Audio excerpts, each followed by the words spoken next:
Even before we had the Conan license, we thought about what combat should be. Where should the MMO go? What should happen within the MMO genre? What would be exciting? What would be different? And one of the things we wanted to do was to make a more involved melee engine. It's more real-time than most other games because we did move away completely from the auto-attack system. It is very much focused on player-controlled combat, so you actually need to make every swing you do. Age of Conan is far more fast-paced and dynamic. You can't underestimate anyone or anything in the world.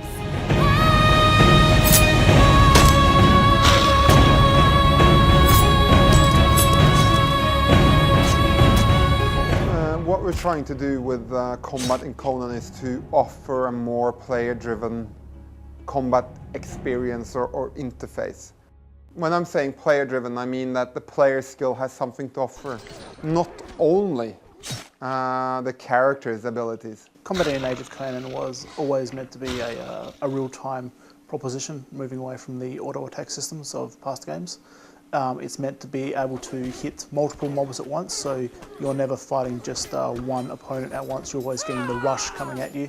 In general, it's a lot more fast-paced than the standard MMO types of combat systems. Between player collision, movement, knockbacks, area of attack, splash damage, the coordination elements are really a step up when compared to what players might be used to.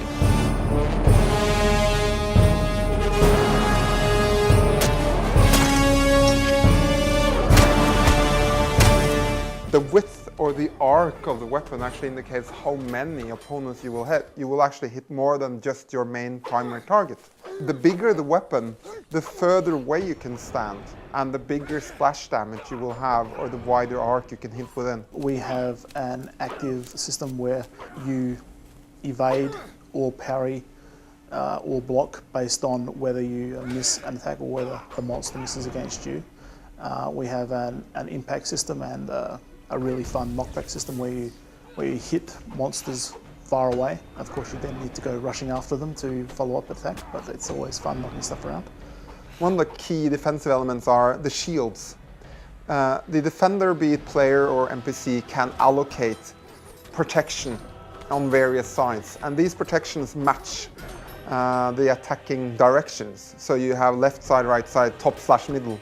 But the shields are also used during group combat, because when you circle around your opponent, the shields swing with the opponent, basically. So, you know, if you attack someone from behind, their middle guard is always open. That's where you should drive down all your hits, when you're behind your opponent.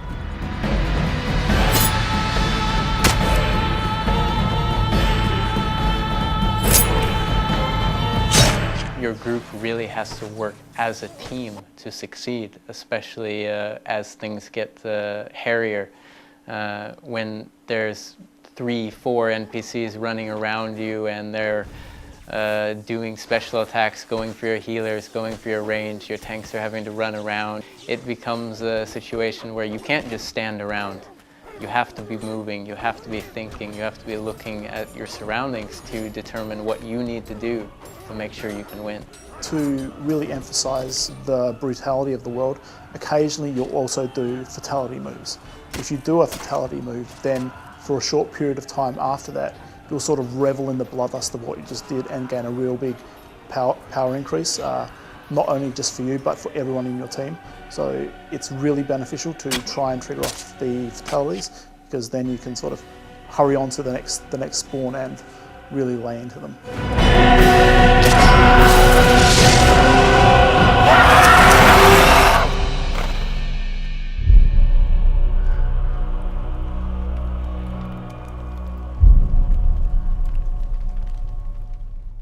Obviously, the combat system is very brutal, and we don't want it to be anything other than that. It's always meant to be like visceral feedback as to what you're doing.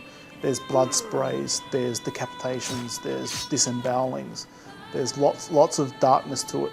We could have had this type of combat experience in a much less violent setting, but this setting is dirty, it's gritty, it's a pulp, and we want people to feel like the destroyer wading through opponents.